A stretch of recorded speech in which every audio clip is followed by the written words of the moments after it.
Hello everybody, welcome back to Reaper Pro Tips with me, your host, Anne, and disembodied hands, Quinty, Justin, and John. To answer your questions, yes, I was asked to paint Bones 6 figures pretty much all month. I am hoping to get dragon parts. However, if I don't get dragon parts, I may still try to paint a dragon wing and a dragon body. We shall see. But yes, if you missed that yesterday, I still don't have the dragon parts. Who knows whether we will get them or not, you know, Reaper, Kickstarter, whatever. If you were paying attention at all, you know Reaper's super busy right now. So yeah, dragon parts are the best parts, but I may not be able to do it. So we'll see. But yes, I'm supposed to paint. I was asked to paint Bone 6 figures all month. So yeah, our other rotation has gone by the wayside. And what I may do, guys, is because I've got the dragon's base also, and that would be fun to paint on stream. So what I may very well do is alternate, like do some bits on a dragon wing, and then do another little figure, and then like do the dragon's base, and then do another little figure, and do stuff like that. Ed and Dave don't know Nomad Zeke. They're not the person to bug. Ron is the person who is dealing with Trenchworks on that.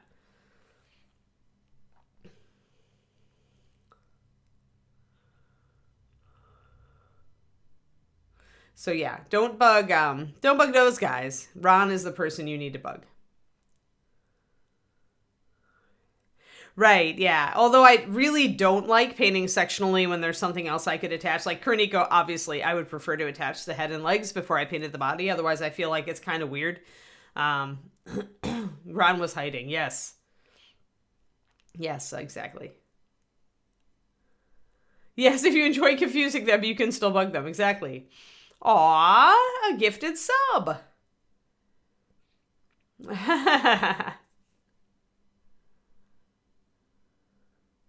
That's very sweet. Yes, very sweet of you to gift that sub, Varl. Thank you. Anyway, let's talk about white. Let's do white today. Let's paint some white. I feel like white. And I kind of like that purpley color I got mixing my Rogue Shadow with the with our Gnawed Bone color. Again, Gnawed Bone is the same or close to the same as the old Stained Ivory. You could also use kind of a mixture of desert stone and desert sand, or just desert sand. If you want a cold white, you can use Snow Shadow. It's probably, I think, the best one. Or you can just take a bit of Rainy Gray and drop a drop of Ashen Blue into it. That works too. Which mini got finished last? The most recent mini that we have finished, I think, was either Darius or Vitanus. I think they got finished after Bronze Golem, and Bronze Golem's technically not finished. No, Blue Thomas, I don't prime my bones. I find it's not necessary, so essentially I wash them in hot water with a bit of dish soap, and then I rinse them thoroughly and let them dry on a paper towel overnight, and yeah, you can paint right on them. It's one of the kind of the points of bones. Like when we first tried the bones material, we found that you could do that. And because they were originally intended for paint and takes for game stores, that was thrilling to us because it meant less prep for the game store to prepare for an event. So even now, I just don't prime. I don't find I need to. I don't experience paint rub off. Yeah. So that's what I do with these. Actually, with any of the bones models that you see on stream, whether they are traditional bones material, as the Centaur here is, or if they are Bones USA, or Bones Black, which is somewhere in between. I don't think I'm actually painting a Bones Black right now. Now, when I do paint metal, such as Kitty Cat here, I do prime, as you can see with the white primer. If I'm going for a lighter model, as this guy is, as he's going to be a paladin, and I wanted that orange to be really vibrant on his fur, so I went for the white primer because the white is going to give you those more vibrant colors. Whereas if you put a black primer down, you're going to get a duller orange, especially with orange, yellows, reds. But yes. Yes, and that's right. And Ara says, you know, she likes to use primer on bones because they get a lot of handling during games. But Remember that not all primers are created equal for bones, Blitimus. Some of them react. So you want to kind of do your research on which primers are okay for bones. Yes, darker gray plastic also does affect colors. Correct. Which is why you'll notice I didn't do any like super bright colors on these guys. I mean, probably the closest would be like the pink on Bunny. Let's get our stuff in focus here. So she did end up relatively bright, but you know, I had to work for it a little bit more because she's over a gray bones material. So preview minis are bones black? Really? Interesting. I would have guessed Bones USA. That's nice.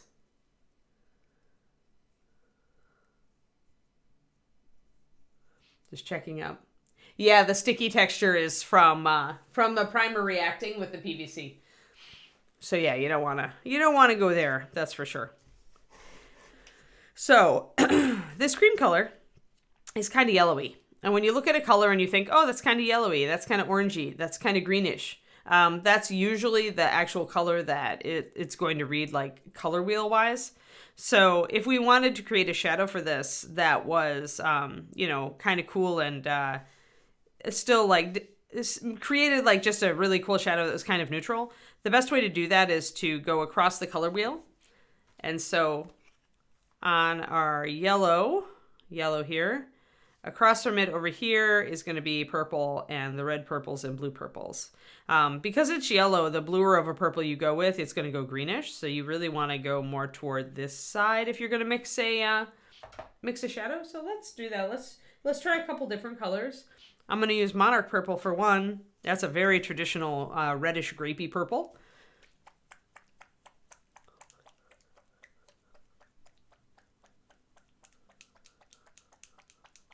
Oh no, Kuriko. Armless Bob. He needs to have an encounter where his arm just gets permanently ripped off. You should give him like some, attribute bonuses or other juicy things, to compensate for that. But yeah. Yeah, that's probably going a little too far for WYSIWYG.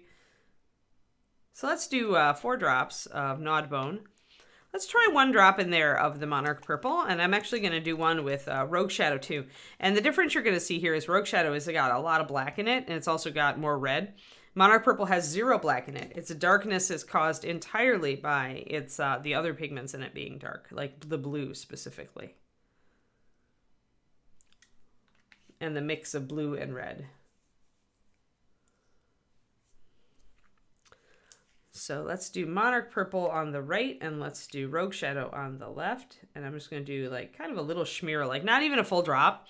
I'll squeeze a little bit out and then I will just press it to the side of the palette. So I'll start to get a drop and then I'll just do that.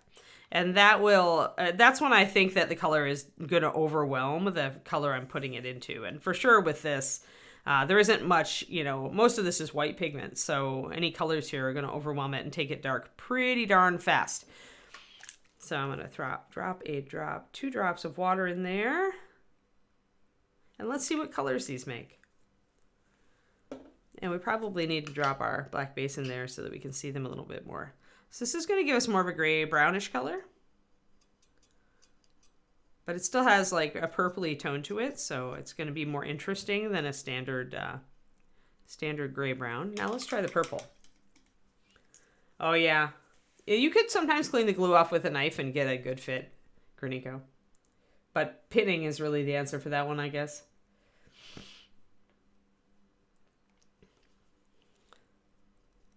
Yeah, for sure. I mean, do what fits for you. So now when we use the pure purple with no black in it, we don't get that grayish tone to it. It's much more interesting of a color.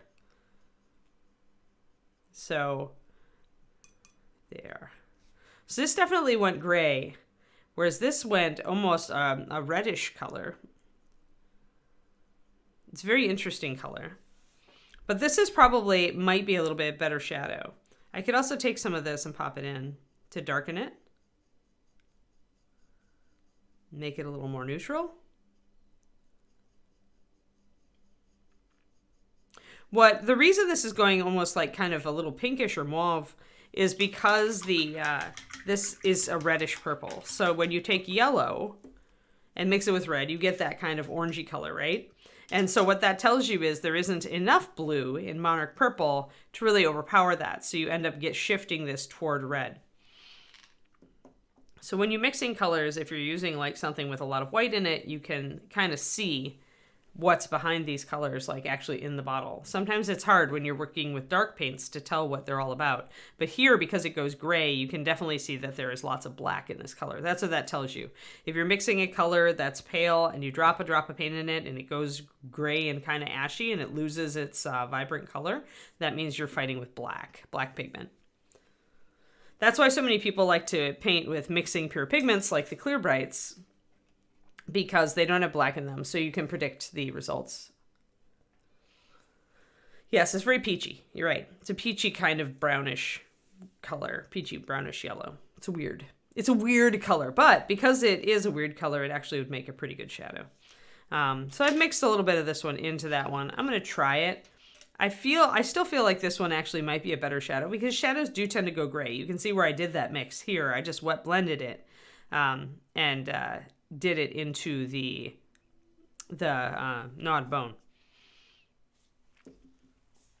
So I do like it as a shadow, and I may decide to go a little bit more in that direction. But I'm going to experiment. Hey, HM.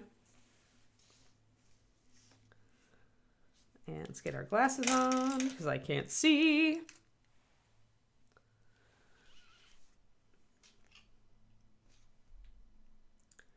So this will essentially take the grayish tone out of the shadow, and it'll make it a more interesting color.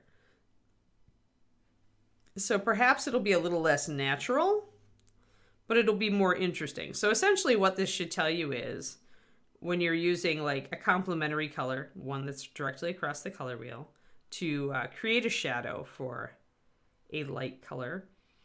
If you want it to be more artisty, more interesting, more art, you should definitely use that complementary color. But if you are wanting something a little bit more naturalistic, you want to use something maybe with a little black in it that's like a dark version of that color, like this dark reddish color, which has a shift toward purple.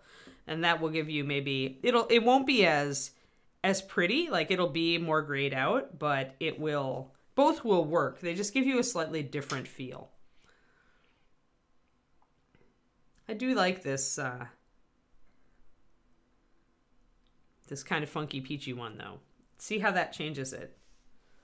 Like that's a very different color than the original.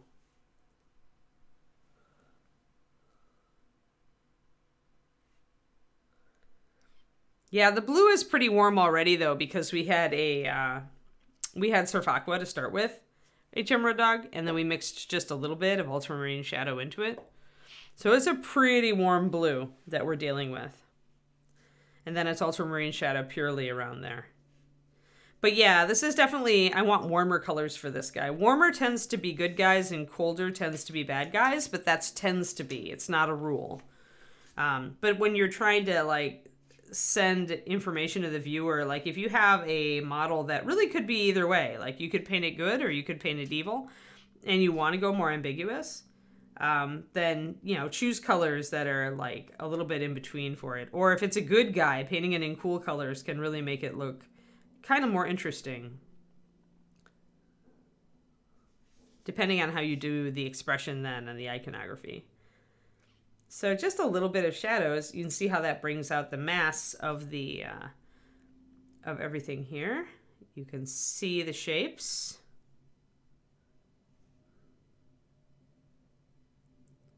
Putting a shadow on the other side of something, when I say it creates mass, it's because our eyes are tuned to see that if light is blocked, something is solid. So the darker the shadow you put, the more solid something will appear. I wish I had, actually, hold on, I'm going to get a mini. Do I have him in here? Where did I put him? I do not know where I put him. I think David stole him. 1 second. Must find mini for example.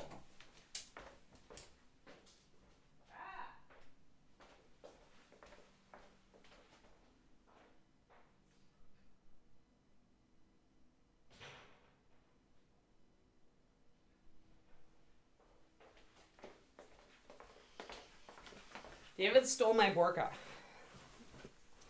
So, shadows here on the head, definitely telling you that that is a solid skull. But the shadows on the fur, much more lightweight, right? I didn't go like super dark with some of these shadows, and that's because light will pass through hair. So essentially I wanted this hair to look lighter and fluffier, lightweight, and essentially not as heavy as the face. So the darkness of the shadows you use will definitely impact the appearance of the thing. Like the surface. What is the surface? It's visual information you're giving the viewer. Now I'm going to create actually a bit of a darker mix. I'm going to try more purple, but I think I'm going to go a little bit of both. So I'm going to go a smear of my Monarch and a smear of my Rogue Shadow together. And then I'm going to transfer just a little bit of this over, and I'm going to see how it changes. That's pretty. That's a kind of a taupey purple. So the purple is definitely overwhelming the yellow in this very, very quickly, which is partially because this is yellow and brown pigment. So it can't stand up to the intense saturation of the Monarch purple, but this is a pretty color. So you can absolutely shade yellow with purple, and that's what we're doing right now.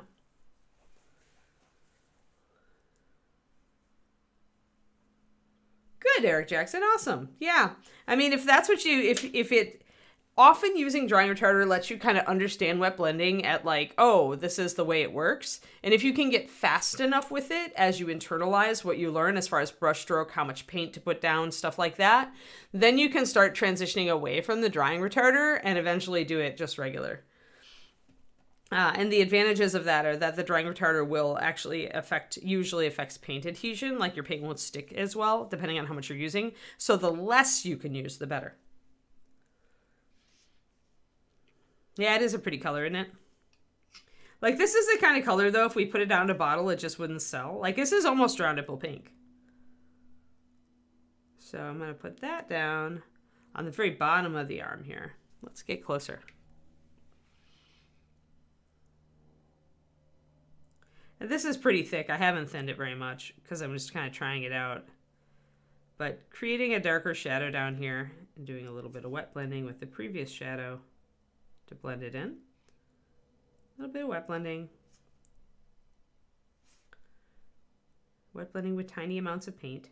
Also, what this trains you for, if you are up for it, because oil paint is getting popular in the hobby again, learning wet blending will actually set you in good stead to get into oil painting. Since, of course, you'll be working with, you know, that technique, since the oils don't dry for a long time. So look at how much more solid that makes that arm look.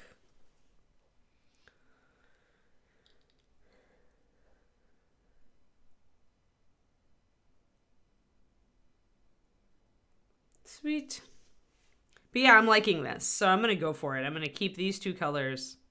And essentially what that comes down to then, since I added some of this color into this, is that both of these colors are a result of mixing Monarch Purple and Rogue Shadow together to give me something kind of in the middle. I didn't want to go too purple with the Monarch. I wanted to go a little bit grayed out. So using both of those and then mixing them with my base color of the Gnawed Bone allows me to work in these beautiful purple shadows. Yay, we love our purple shadows. All right, so there's going to be a little shadow here under the arm.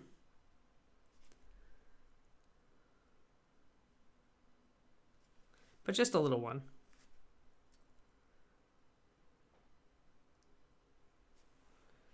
Now we will be bringing this up to white, remember. So I'll be working with this and seeing what I have to do to make this really read as white at the end of the day. And I may end up bringing in my base coat a lot when I go back this way.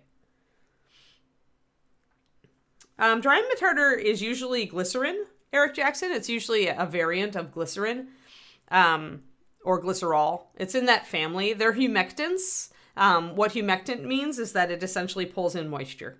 So food grade glycerol or glycerin is used in like processed foods to keep like cupcakes and muffins moist, even though they've been sitting on the shelf for 4 weeks. Yes, that should scare you. But in paint, it's used obviously to pull moisture and keep moisture longer, to retain moisture in the paint.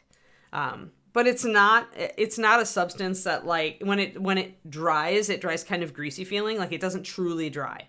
And so that's why it impacts adhesion, because if you put too much in, it will disrupt the resins. The resins will just be like a little bit like whenever you put extra crap into a paint, you disrupt the way the resins bond. So if you put too much pigment into a paint, it'll actually adhesion will be impacted depending on the resin you're using. It's all a balancing act. You can definitely overload a paint with pigment to the point where you can just rub it off. Or you can overload it to the point where it really doesn't want to dry. But essentially, it'll kind of dry, but then you can just rub it off with a thumb. So, right. Glycerin also makes bubble bath feel soft, right? But yeah, most drying retarders are based on a glycol base. So that's what they do. They're humectants. They keep moisture in the paint. But yeah. Because paint, the shell that paint gets as it dries, it becomes kind of a shell. That shell depends on those little resin particles, like kind of forming together like grains of sand and locking all together like that. And the more crap you load into your paint that isn't that, the more likely you will somewhat disrupt. And you may not even notice. Like if you're painting for display and your minis aren't getting handled a lot, you may not even notice it. But if you're painting for the game table, you may notice that the parts that you use that heavy glycerin on, may rub off easier. Now you can overcome that if you want to just do a brush on sealer or coats of sealer. That can help to just stick things on, so it'll give it an extra layer of protection. You just need to be aware of it. I used to use slow dry just as a matter of fact, just a matter of course, in every mix I did before I made Master Series.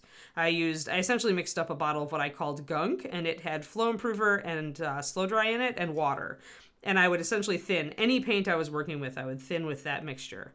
And in general, it helped the paint to work, more like I wanted it to, i.e. like Master Series works now. But I did notice, like, I always was experimenting to see, if I put more of this in, what's the downside, right? And you can definitely load enough slow dry into your paint that it will not dry. And then you can load enough in that it impacts the adhesion. These days, Kuranico, I don't know if anybody uses, like aloe gel is kind of a similar organic compound, but I suspect everything is synthetic nowadays. It's just like ochre pigment not being ochre anymore. It's just like they've learned how to synthesize stuff in labs, and often it's cheaper to do so than to source the natural materials. So I suspect everything is lab synthesized. Hello, Miniatures Den. We were just talking about paint chemistry. Woohoo! Yeah. Hello, everybody. Thank you for the raid, Luca. Welcome to Reaper Pro Tips. This is me, Anne.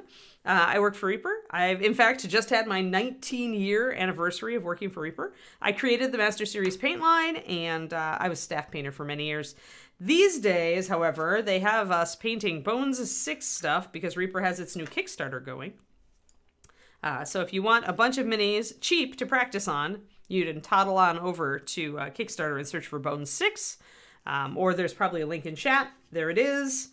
Quindy is very good with links if you want to take a look. So if you're looking for like D&D type minis or just minis to practice on, you can get a very, very good deal on a lot of models. And they'll be shot in plastic, but it'll be a combo. Some minis will be in old Bones, some minis in Bones Black, and some minis in Bones USA is what I originally read. So there we go. Hello. We don't go to Gen Con anymore, Bludimus, unless Ed has reversed that. Gen Con really kind of, let's just say we had an issue with Gen Con a while back, and they didn't really make us feel like they cared. But we still support the Gen Con people, like during Gen Con, like we've restreamed their stuff and we've always linked to their stuff. It's just that it costs a lot of money for Reaper to go there. And so we went for years and years. I went to Gen Con at least like 6 years in a row with Reaper. But yeah, we had to drop out. There was one year we just couldn't travel, and we lost our priority slot. And then it was like they didn't even know if they could give us a booth. And it's like, really? We've been going for like, 15 years. But then, yeah, we just kind of went, all right. I know that Ed and Gen Con both have reached out in the past to each other to try to kind of figure out if we can get back to ReaperCon or Gen Con. But for now, Reaper is concentrating mostly on ReaperCon. I'm going to mix up an original batch of this. No idea. I haven't heard anything about Origins. Hey, Lady Nim, how's it going?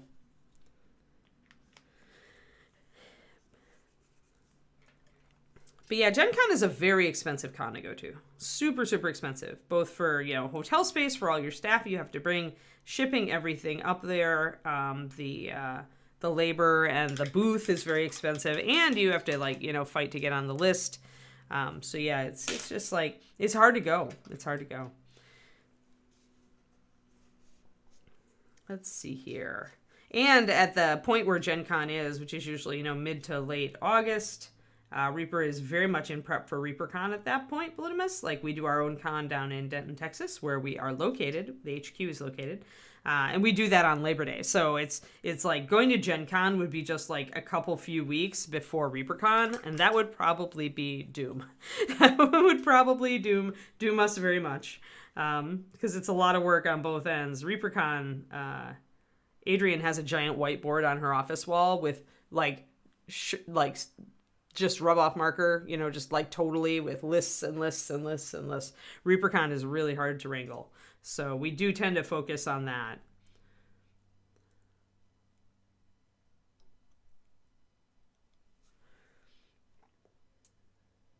There we go. Made from vegetable oils, also a byproduct of the animal oil soap making process. Read your labels if you're vegan, if you do that. Yeah, if you didn't volunteer to run, you don't know if you could attend. Yeah, it is a pricey con. I'm going to mix up some of my Rogue Shadow for liner now. I'm going to want to make sure that I don't cover over my lining with my shading. So this is a choice, right? You've got two choices here. You can retain your lining, all these little black lines that I put on, and keep that look. Or what you could do is mix a very dark shadow color and lead down to that instead and cover up your lining. And make sure your darkest shadow color is just all around those areas. So for people who do not like the artificiality of lining, they will often do that on models instead. They will just naturally lead into a very dark shadow there, and they'll just essentially blend down to it very quickly. Gives you the same kind of feel and the same weight and the same separation of everything without the lining thing. I personally, on 28s, I like the lining appearance, so I keep it.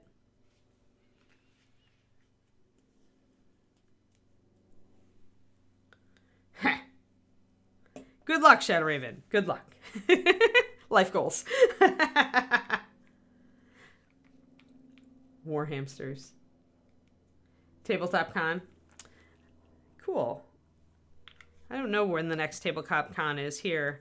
We have KublaCon, which is our local convention, coming up. I'm teaching 2 classes, so if you're in the Bay Area, be aware. I'm teaching non-metallic metals and choosing colors for your minis. So that'll be the latter will be a color theory-ish sort of class. I want a little darker, I think, for my lining. There we go.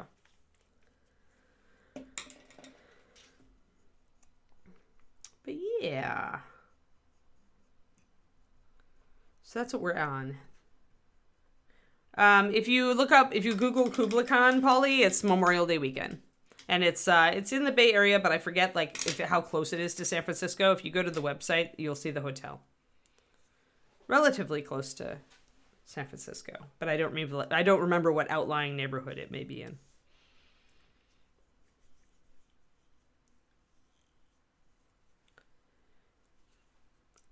Yeah, I don't consider, to be perfectly fair to everybody, I don't consider Slow Dry or glycerol a must-have. As I said, I actually went away from using it. But if you do want to try wet blending with a slower curve, because you're interested in getting into oils at some point for miniatures, wet blending will enable you, or slow dry will enable you to have a little bit of a longer open window on your paint. So I'm painting over my lining here. Oops. I was painting over it with a slightly darker version of my shadow.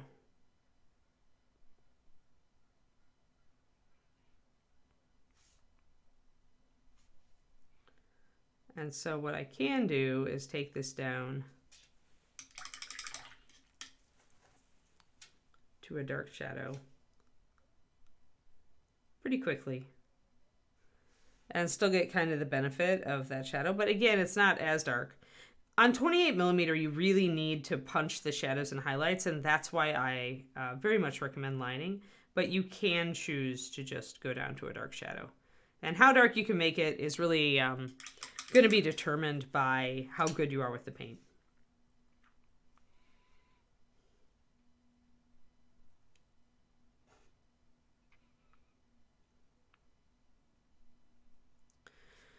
But yeah, for larger models, or even for this size model, another tactic you can use is alternating very dark and very light. So if you had gone with a black border or a very dark, like dark blue border on these white robes instead, you would get a natural sort of contrast if you then went with a lighter color up here and so on. That can give you enough contrast to make things stand out on the table, but lining is going to make it sharper.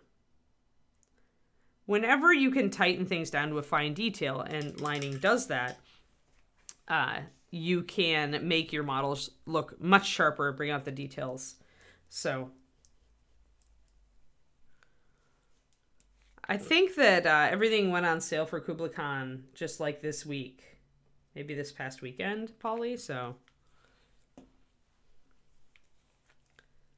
Or sorry, Kubla Khan. Did I say Kubla Khan and not Reaper Khan? Sorry. Getting mixed up. It's one of those mornings.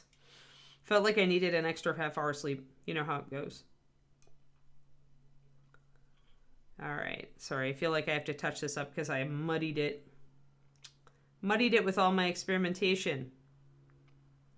Want to make sure that that cuff is solid.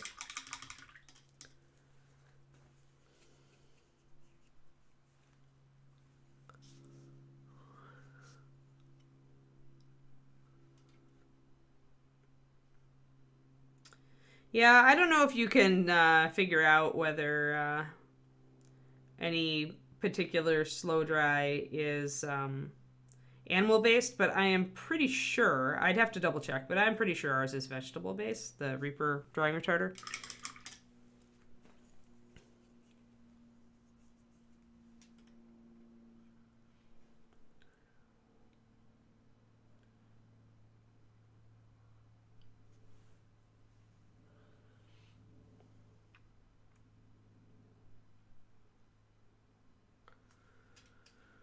But I am not dead sure. But I'm pretty sure, but I'm not dead sure. I don't remember. Been a while and I've slept since then, and I haven't worked at HQ for a very long time. At this point, I can't believe it's been over 2 years. Yeah. See? I blorfed and now I have to like repaint and tighten up my my stuff again. But it's all right.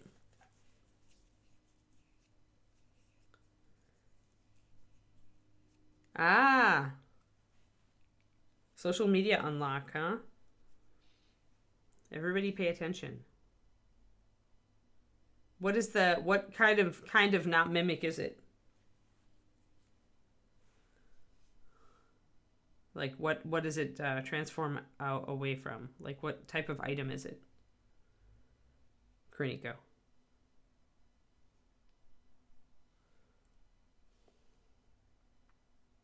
Because I love me some not mimics.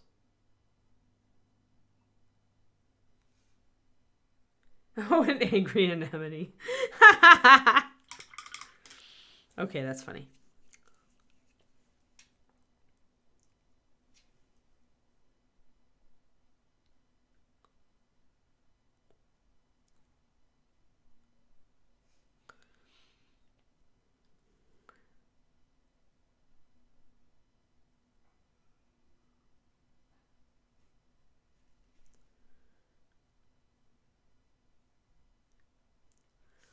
So for those who like, on a totally different subject, because it was the Mimic thing, because I just ran into one in this game. But if you are looking for an entertaining shootery type game, Tiny Tina's Wonderlands is so good so far.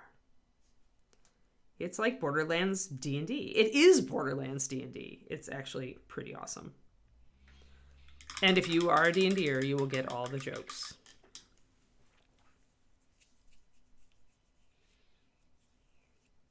Drift Lurker. So a Mimic that, like, you know, is in the surf, it sounds like. Or, because drifting, right? Drifting in the sea. I don't know. Sounds interesting, though. You can always use an angry anemone as pretty much anything. You could use it as a demonic monster, too. My DM brain is waking up and, like, you know, quivering at the thought.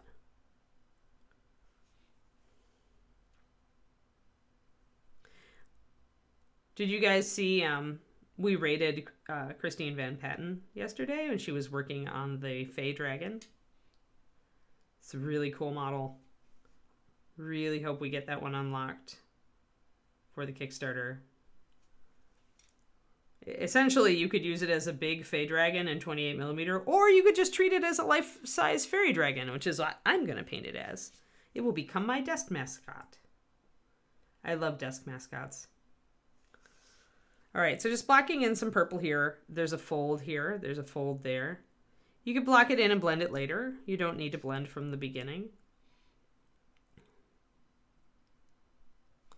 So block in some shadow and then bring it back up. Beholders and Mimics.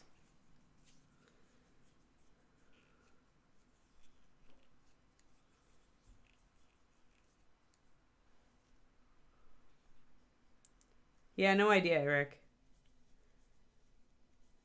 But it's a great game. It's really, really fun. People are saying online, we haven't gotten very far into it, or I haven't, because I don't have that much time to play computer games these days, thanks to Patreon and all the rest of it. But people are saying it has a better plot than any of the Borderlands stuff, which I thought, too, had a pretty good plot, so I'm excited. It's super fun so far, though.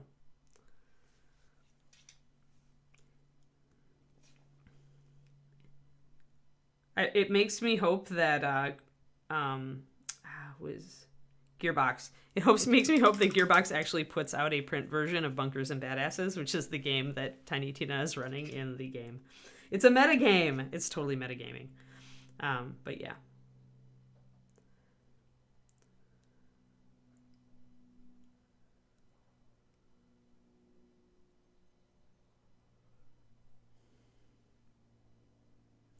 So these are very tight folds, so they're very linear right now, and I can work with that and make it fuzz out a little bit. Can't make either class have to work. Bummer, Polly. Yeah. Well, keep an eye open in the future, because, you know, like, KublaCon goes on every year. It is your local convention if you're in this area. And there's a painting contest, and there's, you know, paint and take, and there's speed painting events, and then there are the classes. So if you are a miniatures person and you wish you had a local con and you're in the Bay Area, guess what? You do have a local con. It's KublaCon. You should come out for it. And there's a lot of gaming and stuff too. But I don't do the gaming, so I don't know. I only do classes at conventions right now, Polly. And when I do, if I go back to doing seminars, I originally did mean to do in-person seminars when I moved out here to the West Coast. But then COVID happened, and I haven't gotten back into it. However, my own schedule and the schedule of people who are likely to be able to attend, it means that I would probably do them on weekends. Most people cannot do a full, if I did a seminar, it's going to be a full day seminar. And most people can't do that during the week. So it might mean getting time off at some point if you wanted to attend. But I am considering doing a few one-day seminars later this year. I'll have to see if there's any interest. We have a lot of very good painters in this area, so I don't know that they need me, but I have to figure out how to reach the less good painters. Oh. Yeah, maybe after this, after Tiny Tina's been out for a little bit and they see how much... If they've got a pre-order page, Eric, I suspect they are sitting on it to see how popular the game is, i.e. Tiny Tina's Wonderlands is, and then, you know, if they get a lot of pre-orders, then maybe they'll make it a real thing. But now that I know there's a pre-order page, I'm going to go and pre-order it. Just to see what it's like. Because it's fun. This is the computer game is fun. It's probably just a tongue-in-cheek version of D&D, but still fun.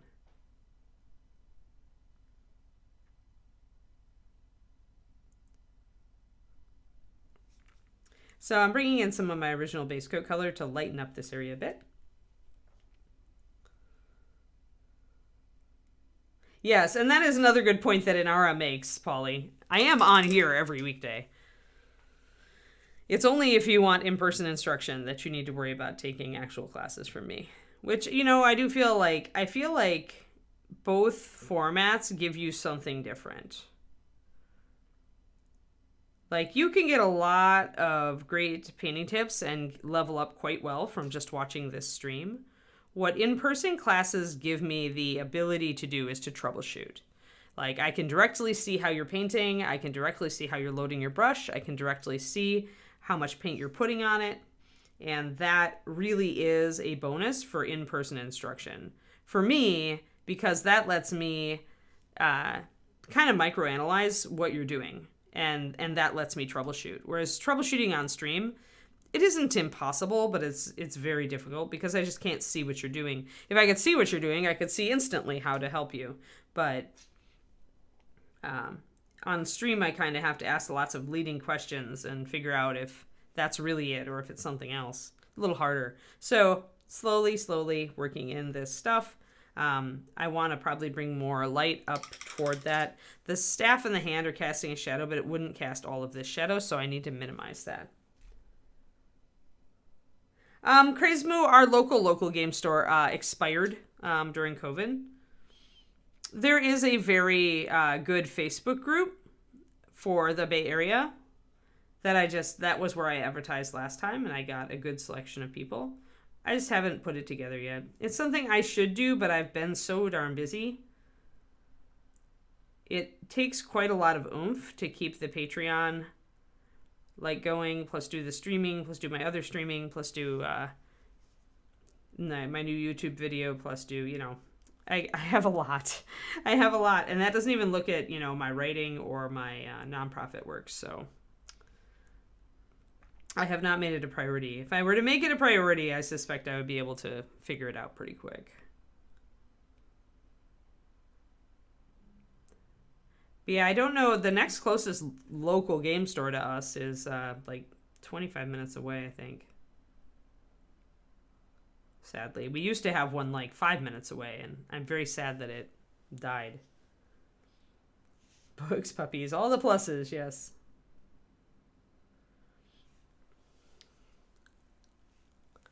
Well, and I do have a lot of patrons, so there's also my patrons, my Patreon and my Facebook, where I could reach out to local painters, anybody that might not be in on the local scene.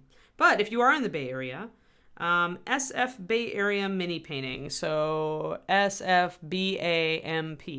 is the group on Facebook. I don't know if you need to apply to get in. I think it's a closed group, but you just have to, like, you know, answer the questions and you're in. Don't quote me on that. I don't know if they even really have questions or if they're just like trying to not just get everybody. I am a member anyway, so I'm more likely to post on that group.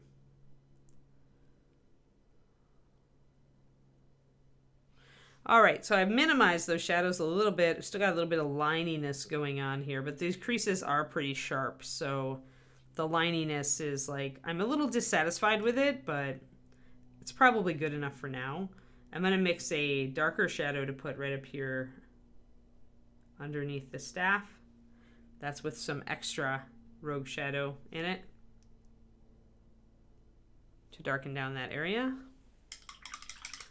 Again, the darker the shadow, the more weight and solidity. And also the darker the shadow, the brighter your light source is going to look. So if you're trying to do a dramatic highlight where your light source is really bright, then you want to be dark with your shadows. So, and very dark under the neck here. Stuff like that.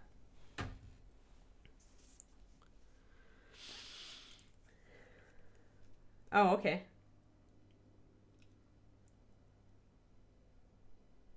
Yeah, good idea. Yeah, interesting. Well, I expect that Gearbox would announce it if it was official, so I don't know. Maybe look online, Google, and see if Gearbox has said anything about it. If not, maybe it's somebody trying to capitalize, so then I wouldn't, but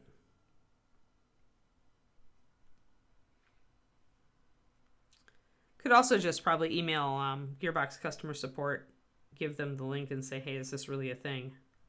And see if they get back to you.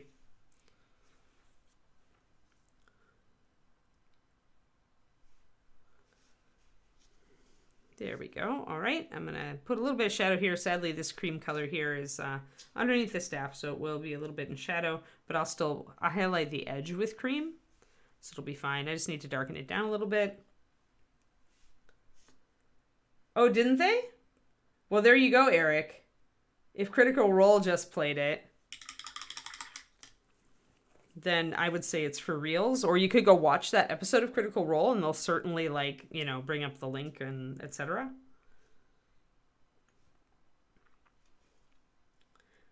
It would be awesome if it was a real thing, because it's having a comedy-based, like, you know, funny but still fun RPG, fantasy RPG would be super fun. And the character classes are very unique. Oh, nice. Oh, yeah, if Gearbox made a video with the CEO talking about it, I think it's for reals. Especially if they got Critical Role on board. I would trust it.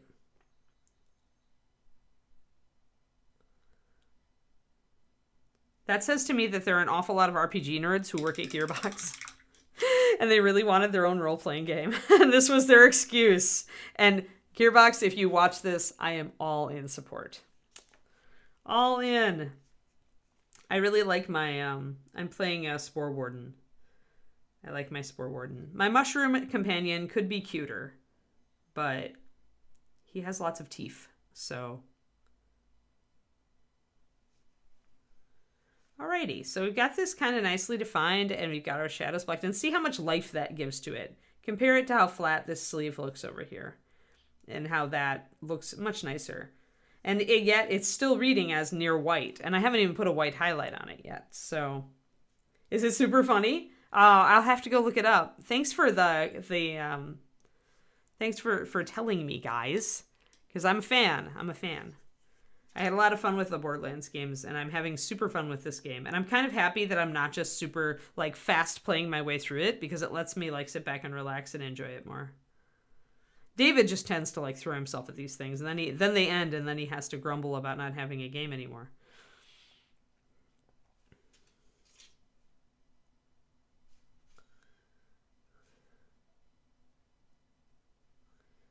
All right, so dark shadow up underneath the staff. Looking pretty good. Hey, Ultra Squid, how's it going?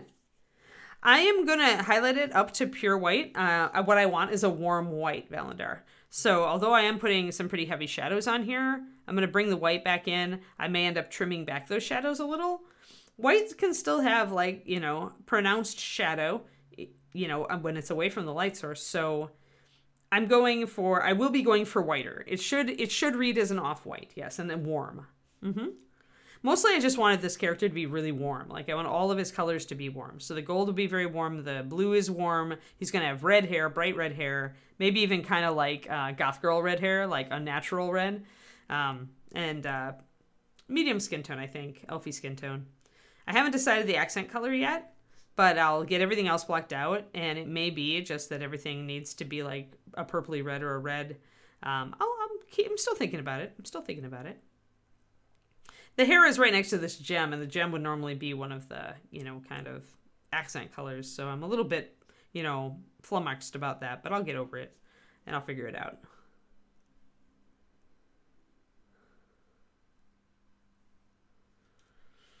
Hanging in there? Yeah.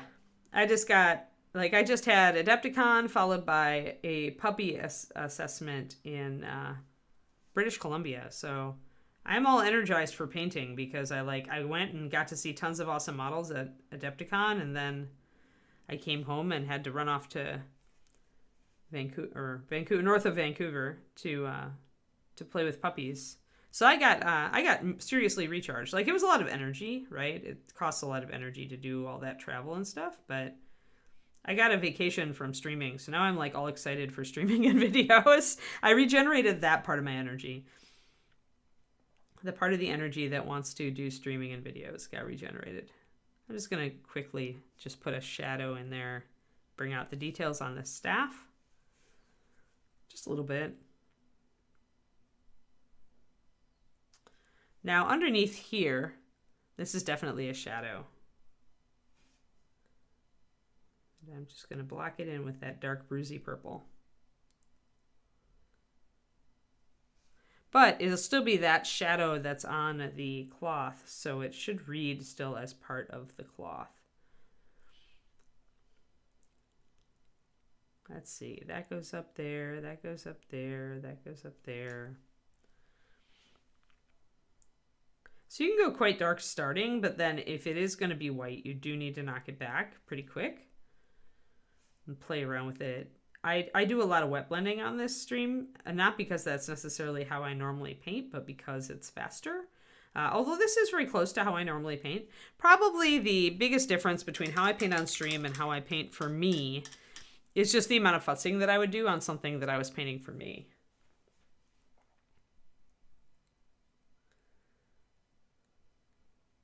Yeah, I've heard good things about Original Sin 2, about Divinity. It wasn't David's type of game, so we decided we were more attracted by other stuff. Because mostly when I'm doing computer games, I want something I can play with him. Because otherwise I would just like work all day. Playing computer games with David like makes me not workaholic. So, because otherwise I tend to be a workaholic, I'm afraid. Which is a good thing when you're doing a Patreon. Patreon.com/paintingbig, by the way, for those who don't know. Love my Patreon.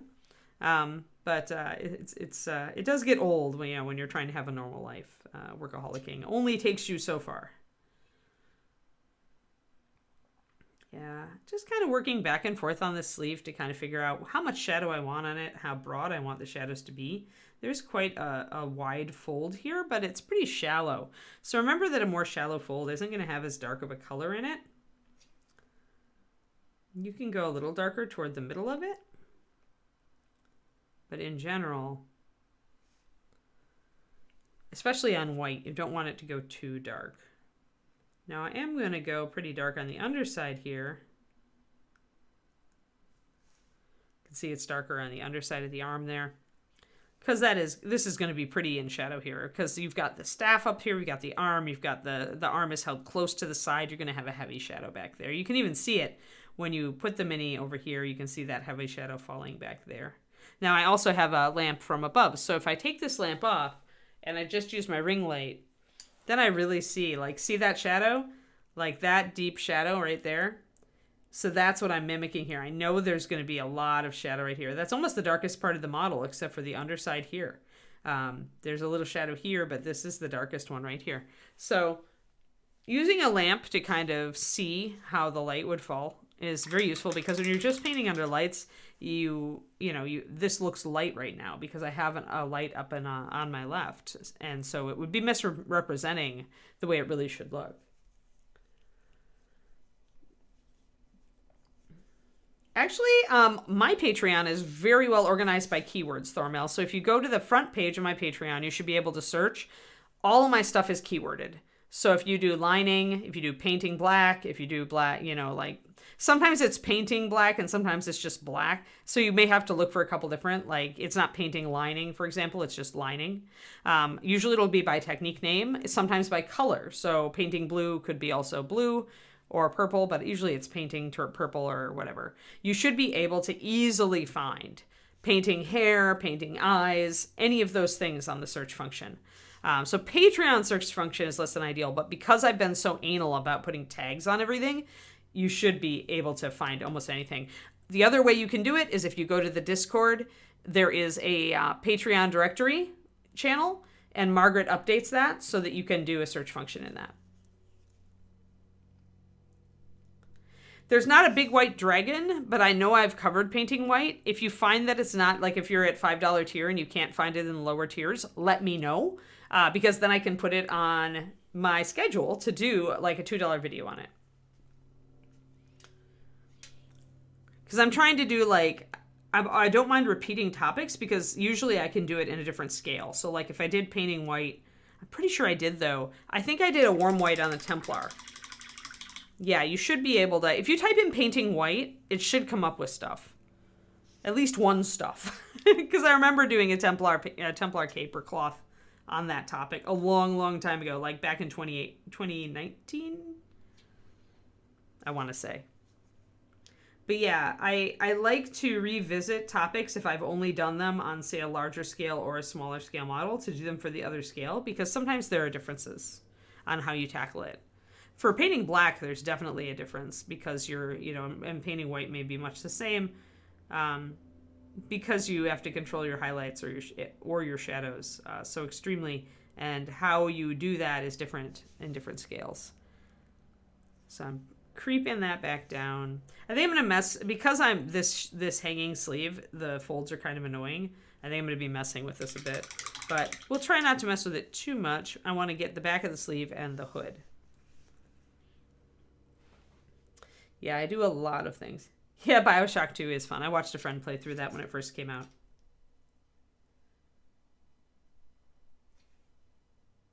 I often liked watching video games instead of playing them myself because I'm not very good at them, but my friends were. So I had one friend who I watched play all the way through Final Fantasy 8, 9, 10. So I got to see all the Final Fantasy games. And 10X later. Different friend.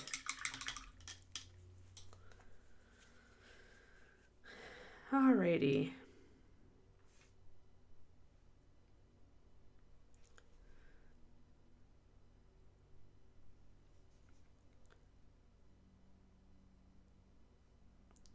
But yeah, my Patreon should be very, very search friendly between the tags and the Patreon directory channel in the Discord.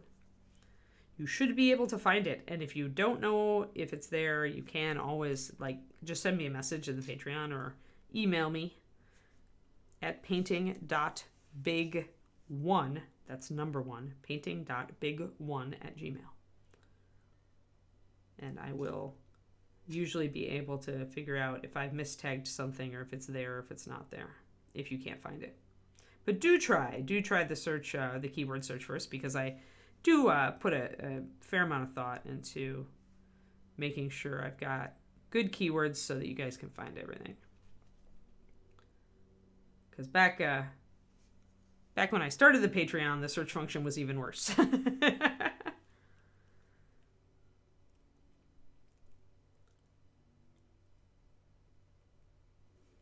Interesting. Sure. Maybe I could, I think I've got a Rocky.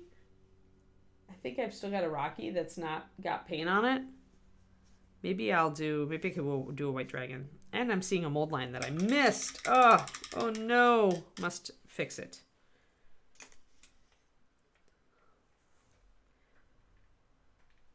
Okay, so maybe I didn't do it for lower levels.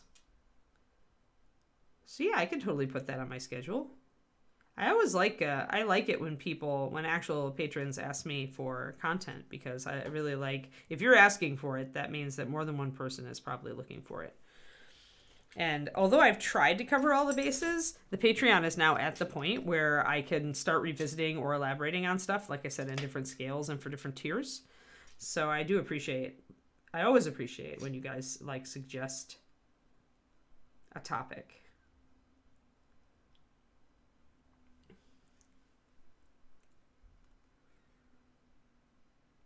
Albino alligator. Yeah, you want to do this sort of white. If you're going to do albino, this is the sort of white that, even when down to the purpley kind of mauve shadows, this is the sort of white that I think Michelle Farnsworth used on her big Creature Caster Dragon a few years back. But you want to definitely go with a yellowy white for albinos, because they definitely have that. If you look up albino alligator, you'll see that it's very yellowish. Yeah, we're going to do another shapes this month. $10 tier for shapes is a PDF this month for cylinders. There are lots of cylinders. And cylinders are very interesting to paint as far as like when they're staves or when they're gold. If there's like an NMM cylinder, like they can be tricky. So I wanted to do a PDF on that. And then I have to like get myself together and put together one on flat surfaces, which is very hard. That's all right, Thormel. I'll put it on my list. Here, let me make a list. Make a list note. Because I'm already revisiting black hair, because I only did that at a higher tier. And I also only did it for a large model. 28mm black hair is a lot different. I might even use this guy as kind of the... And then I'll repaint his hair red. Let's see here. Where is my pen? I like being responsive to my patrons, so let's do one on an albino creature. Huh? How does that sound?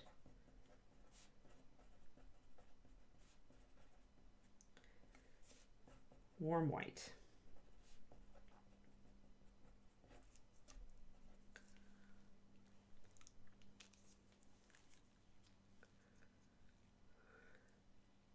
Awesome. And I'll put down Rocky, just to see if I have a Rocky. Otherwise, I could use something else. I still have another Corgi from Dark Sword. Oh, and for those who didn't see it, my YouTube channel, I did put up the lining video featuring a Dark Sword Corgi Paladin, who is adorable. I may have to actually finish painting that model, considering now I've done all that copper armor on him, and I've also started his fur. It probably should just finish him.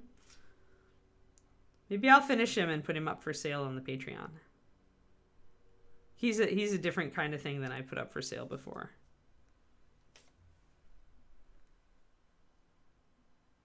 Anything white is going to reflect its surroundings. And it's the nature of white, right? All right, so I've got a pretty heavy shadow coming in here, which is what I need.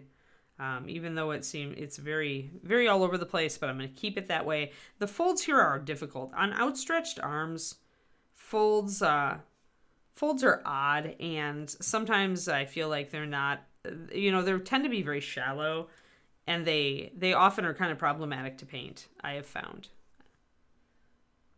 Like they're sculpted very simply, but they're kind of difficult because they're so shallow. So do the best you can on them is really the moral of the story for folds on an outstretched arm.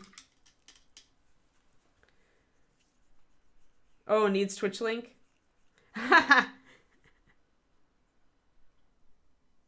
Oh, painting Victus totally did not. Corgi, yes, the Corgi Paladin is the lawful goodest boy. It's true. Warlord, Crusader, Guardian. Oh, yeah. Yep. Yeah, I know. I painted the one that's in the gallery. The Guardian Beast.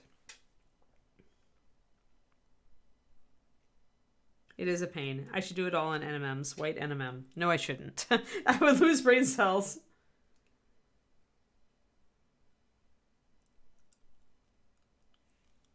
Twitch is twitching at you, huh, Quindy? But yes, so for those who don't know, my YouTube is, it used to be just where I put my Twitch streams, but I kind of ninja started a little video thingy for fundamentals and mini painting. So I'm doing all like the beginner topics, and I'm trying to keep the videos really short, between 7 and 20 minutes long is where they are at now. And I'm aiming more for like the 10-minute mark. I try to go shorter whenever I can. There's a lot of long form content out there for miniature painting because painting takes time. But I think fundamental stuff, I can get it down a little bit less. So my challenge now is how to do really short color theory videos and really break it down.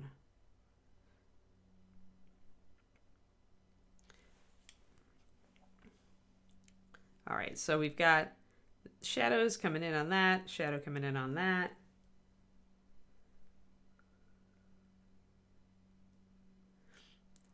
Thank you for for keeping me Turgeon. I totally get it. Like, we all get way too many subscriptions, but it really does like actually pay for my life. So I'm super appreciative of everybody who can patron me, because it is my main income stream. So like when it goes down, I get this sinking feeling in the bottom of my stomach and wonder if I'm going to be able to actually keep on streaming and keep on like doing all this. So you guys who are my patrons, like I always say I appreciate you and thank you so much. I mean it, like seriously mean it from the bottom of my heart. You enable me to do the things. You directly enable me.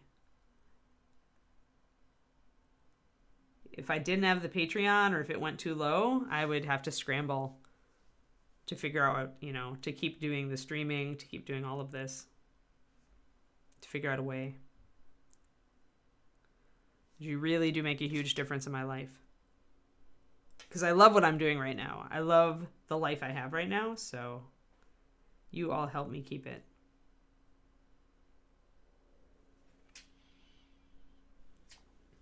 Chaotic corgi. Yeah, yes. Lawful good is unlikely. That's what I said when I saw that corgi paladin. Is like, if it's really a paladin and not a warrior, it's got to be in a world that allows chaotic paladins. Because no corgi I have ever met has been lawful. I do have a corgi mage from Jim as well. So maybe we'll paint some stuff on. Use him as a model as well for... I really love the corgis. I love the animal people that Jim does. I think they're fun.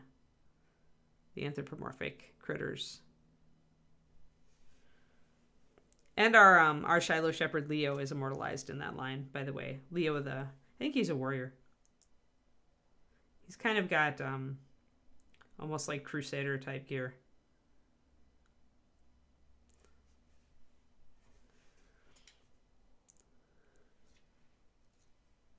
I'm going to take this the rogue shadow and darken in the area behind the head pretty extremely. See that? I'm going to blend it in with my other purple shadow as it comes out more into the light. But I do want a dark shadow in some places that it's suitable to suggest depth. And here we want to suggest the hood has depths to it. The shadow in there inside of the hood. So we definitely want to bring that down into dark. Wherever you have a deep crease. Yes, they have a Leo mini, also just regular Leo. They have anthropomorphic Leo and they have Shiloh Shepherd Leo. Because Jim is a sweetheart and he immortalized our dog before he passed. And the regular dog Leo is definitely looks like Leo. Like he has the goofy, galumphy kind of happy face. That totally was what our boy was all about. So,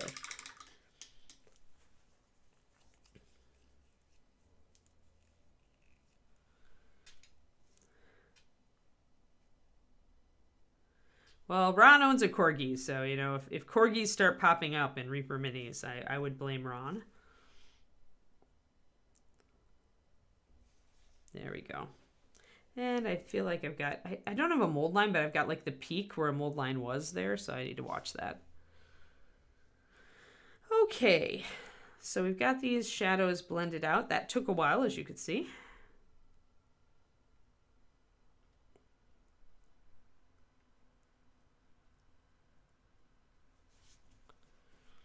So we've got about 20 minutes. Yeah, I can add white to this. I can do the white, although I do need to add a shadow back there between the hair and the hood.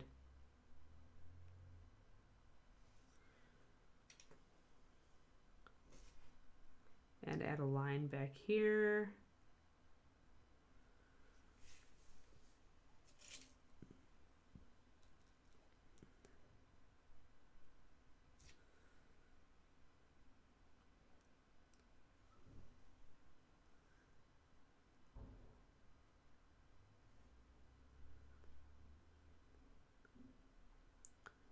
Okay, so essentially social media share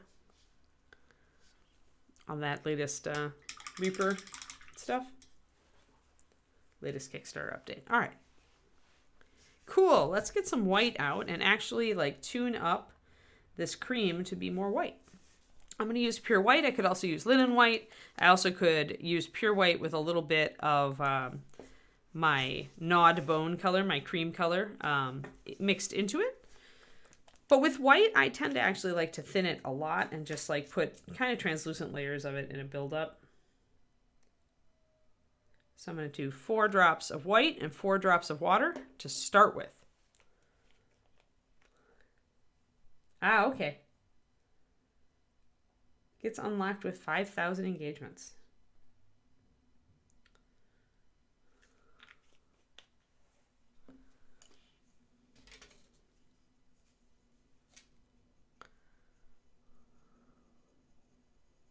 So I'm going to do a 1-to-1, and chances are this is still going to be too strong.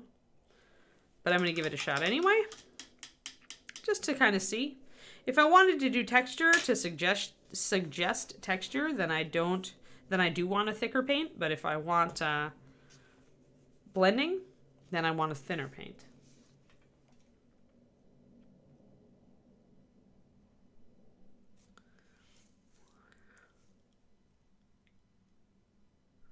I'm going to keep this up on the top areas for now. See how bright that comes in? Like, boom, that right away makes that a lot lighter than the surrounding area. Then I've got to really focus in on where these tops of these folds are. And when the top of the fold is so narrow, I'm going to, pretty much do a vertical stroke. But if I want to blend it in, I really need to do more of a horizontal stroke.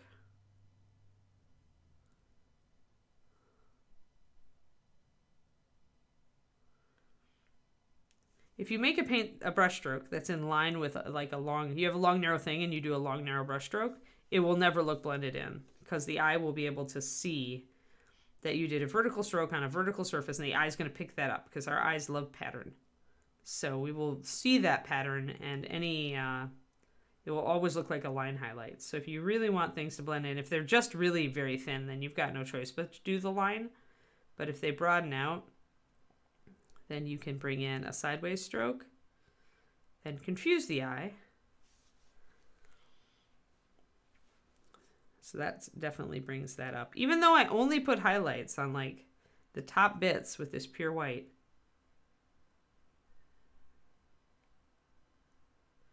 it's definitely looking a lot lighter. Like, look at the difference. So then we can come down here. Likewise, this is a long, narrow surface, so I'm going to go sideways.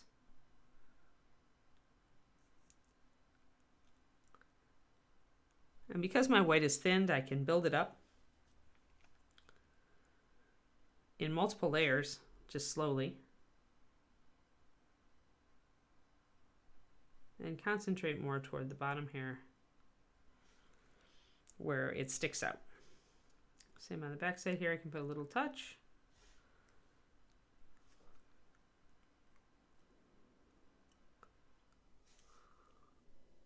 To bring out that white, I need to get the shoulder here.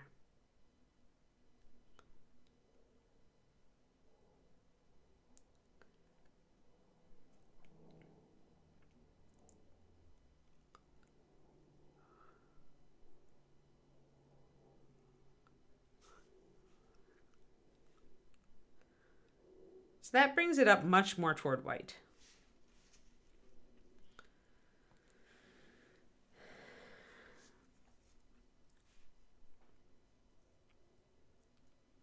I think they did a blue healer druid in the second Dungeons and Doggies, didn't they? Seem to recall a blue healer in there.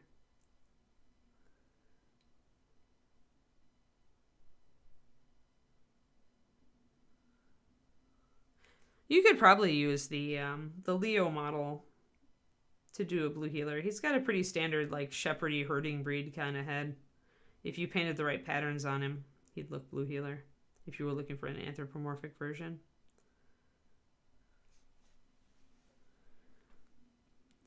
So you can see the difference in how the color shifts when you throw this white on compared to there's the original, right?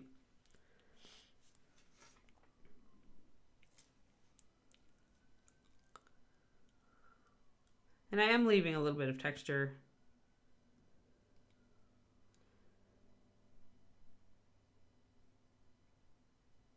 It's especially evident on these bigger folds down here.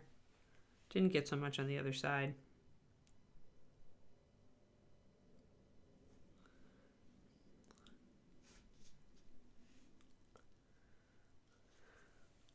Gonna grab a little bit of water to thin down this white so I can do a spot glaze.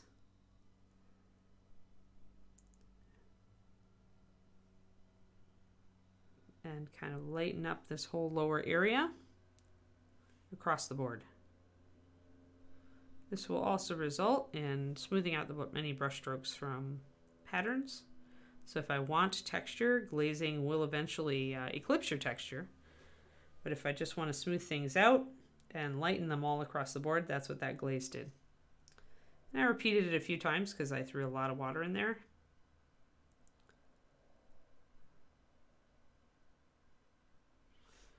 Putting really thin layers over there, just lighten that whole thing.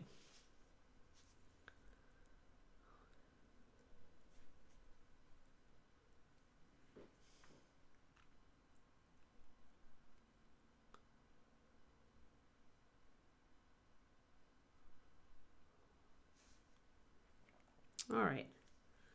Don't want too much back here because that is in shadow. Gotta get this up here.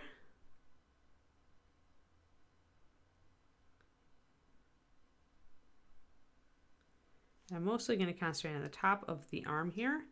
I may do a mix of white and my cream color to kind of go down the arm a little bit.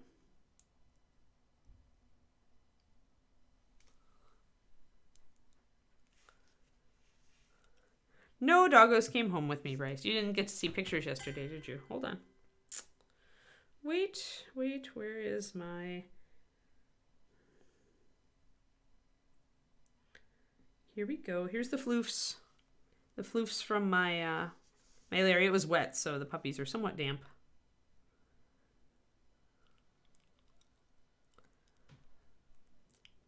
There they are. There's 3 of them. Yeah, they're very, very cute. If I would have known like the temperaments of this litter, what they would be like, I would have been on this litter if there were any smooth coats. Because these puppies had like that people-pleasing drive that I really like. The drive that pretty much once they figure out something makes you happy, they want to do it again and again. Like, I love those puppies. Those are my favorite temperament. There was a little girl in this litter who had that temperament. Not as big as most Shilohs, Lady Nim. Not as big as most Shilohs, because these are actually outcrosses. So we outcrossed to a different breed to bring in more genetic diversity. So we got some fresh blood. Since we're not AKC, we can do that in Shilohs. So we crossed to a Belgian Tervuren. But Belgians are typically like less, you know, they only weigh like only 70 pounds. Only. For most people, that's still a pretty big dog. But yeah, so we expect these to be smaller than most Shilohs in the first generation. And then they'll be bred back to Shiloh Shepherds. And hopefully we'll keep some of that genetic diversity. But yeah, I like big dogs and I cannot lie. So I like Shepherds. They were terribly cute though. All their families are having fun with them.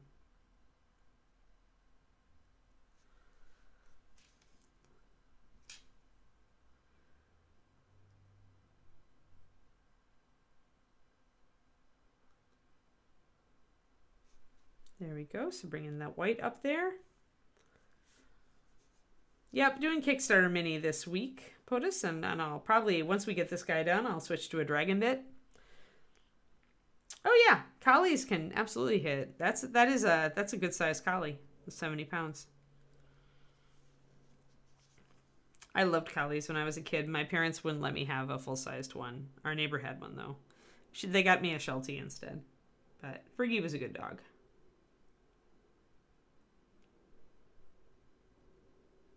But I always really wanted a German Shepherd, but my dad hated them, so that was a real no. That was an even bigger no than the collie.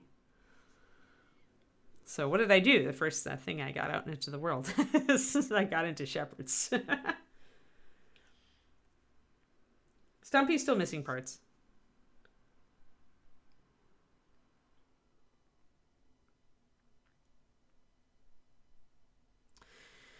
Yep, I'll have to, I'll definitely paint Stumpy's base. Like, actually, if I had thought about that earlier, I maybe would have started with that. I love painting, as you all know, I love painting rocks and stuff, so Stumpy's base is really nice.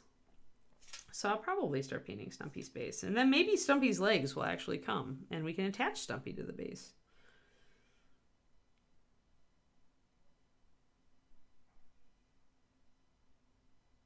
I'm going to name it Stumpadrax. I think that's its name now. No matter what Ron says.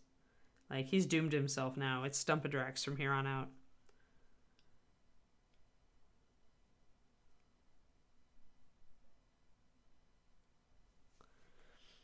So now we're taking this kind of a mixture of the pure white and the cream color, and we're bringing that back here into this. He doesn't even have a head, Lady Nim. If he had a head, then maybe, or a she. I'm not sure if it's a he or a she.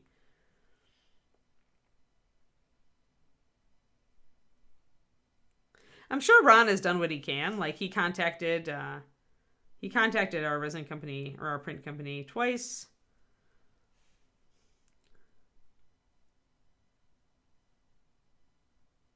So, I mean, to be fair, Ron cannot, like, he has other things to do. He has to run this Kickstarter, and that's the real reason you haven't seen him. Ron is the one writing Herd on the Kickstarter, and that's a full-time job. So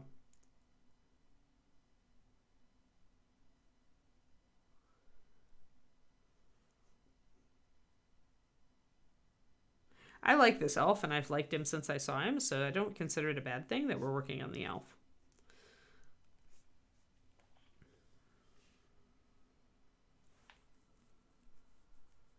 No, Bryce, I didn't. But, you know, I think we don't have enough girl dragons, you know, so...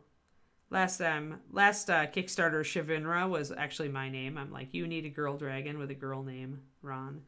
So the one that Lovejoy painted in the purple with the lightning, that was Shivinra. It was my name.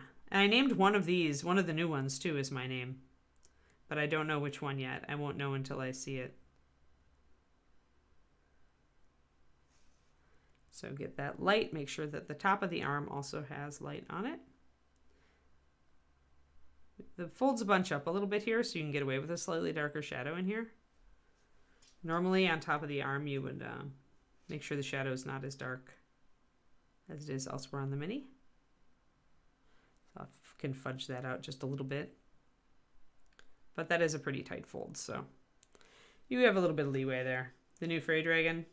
Yeah, I like that was the, like, I've been wanting a life-size fairy dragon for forever, Bryce. Like, for years I've asked Ron for a life-size fairy dragon in bones, because it was the medium to do it, right?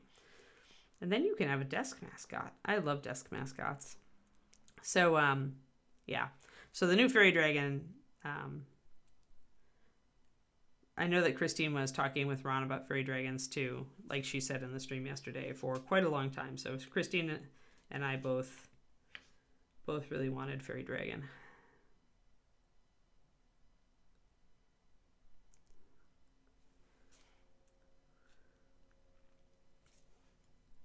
Got a little dark there, but I can blend it in. This is one of the character models from the core set. Correct. This is one of the Bone 6. Ta-da! It's the preview minis, so it's one of the adventuring party. I like the elf and the dwarf.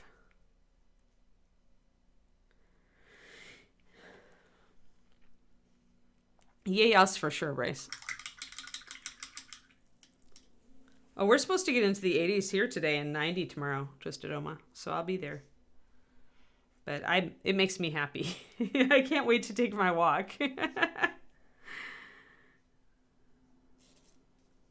All right, so a little bit more light up here and a little bit more down here.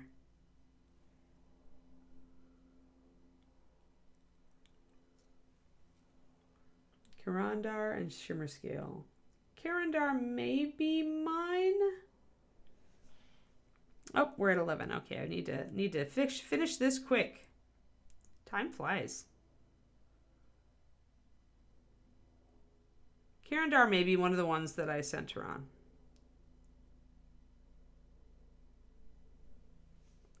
Ron was like, if you have any dragon names. And I was like, I can make them names till the cows come home. But I know what kind of names Ron tends to like for dragons at this point, too. So.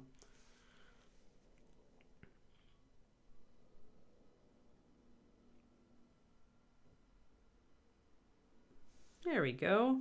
Some light falling on the top there. A little less light coming down on the sides. You can do a kind of a half and half mix of the cream and the white to make it a little bit more less bright. Sorry, a little less bright. There we are. That looks good. Yay. So now we have a definite white robes, albeit like perhaps a bit dirty white and off-white, warm white. But when we have everything else in here, the robes will probably read as white. Now, if I want to take them more toward a pure white, I would do like glazes probably with pure white, and I would also hit the highlights a lot harder and more solid. And we may yet do that. But what I'm going to do here is I'm going to stop at this point. I'm going to do a lot of the rest of the stuff on this model. Then I'm going to see how the white reads at the end. Because when we start filling in all the gold and the wood and the hair and the boots and everything else, this color, this off-white, is going to be the brightest thing on the model. And so chances are it is going to read as white because it will be the closest thing to white and because its highlights are pure white. But we'll see. And if I need to pop it up a little more at the end, then I'll do that at the end. But that's what I call a tuning thing, where I'm pretty happy with how it looks right now. And now I need to stop and do a lot of the rest of the stuff and see how this changes. Because remember, it always will change depending on colors that you put next to it. So, yeah, you'll not get dragons with single syllable names from Ron, Saturn. Not ever. Oh, yeah, I kind of hope Shimmer Scale is offered as a add-on, the dragon in the face set, because I won't buy 2 face sets for it. But I would buy one. Without a primer, some places the first coat would beat up. You wash them in soapy water and rinsed. Yeah, you'll sometimes run into that. It's rarer, Blutimus. One thing you can do is just use your paint much thicker out of the bottle for your base coat. I find that if I do get, and usually it's just like one stubborn spot that I get beating, but if I make sure you're using enough paint. Like a lot of people don't use enough paint on their brush for the base coat. Like they just kind of like dab it on. I use a huge glob of paint and I just spread it around. So I'm putting on paint really thick. Now I am thinning my base coat. You don't want to do that with a full strength thick base coat. Sometimes it will crack. But if you are getting like one spot that is beating up, I find that just loading extra paint on, just kind of like, kind of laying it down, eventually you will get it to stick. I always go thicker than I for that one spot, I'll go straight out of the bottle. Yeah, it's going to happen when very diluted. I can do a pretty thin base coat on these models after I wash them, but there will be places where thin won't cut it, and I have to go more like a 5 or 6 to 1 base coat to keep it from beating. That's a thing. For sure. Hey, Drax. Unfortunately, we're about to end the stream. So what do we have going on later today, Quindy? What are we doing today, Quindy? Yep, you missed us. We were here. There were even puppy pictures at one point. But that's okay. We'll be back tomorrow. And I'll probably block in the skin and the hair tomorrow is what I'm thinking on this model. I want to get that red hair down and see how it looks. We have Impending Luca and then the Bone 6 stream. All right. Super fantastic. Thank you everybody for showing up. Of course, we worked on the white today. So if you only just tuned in and you're curious as to how we built the shadows and highlights on this warm white for the robes, you should go back and watch the VOD. All right. Have a good one. I'm handing it off to Luca. Bye, folks.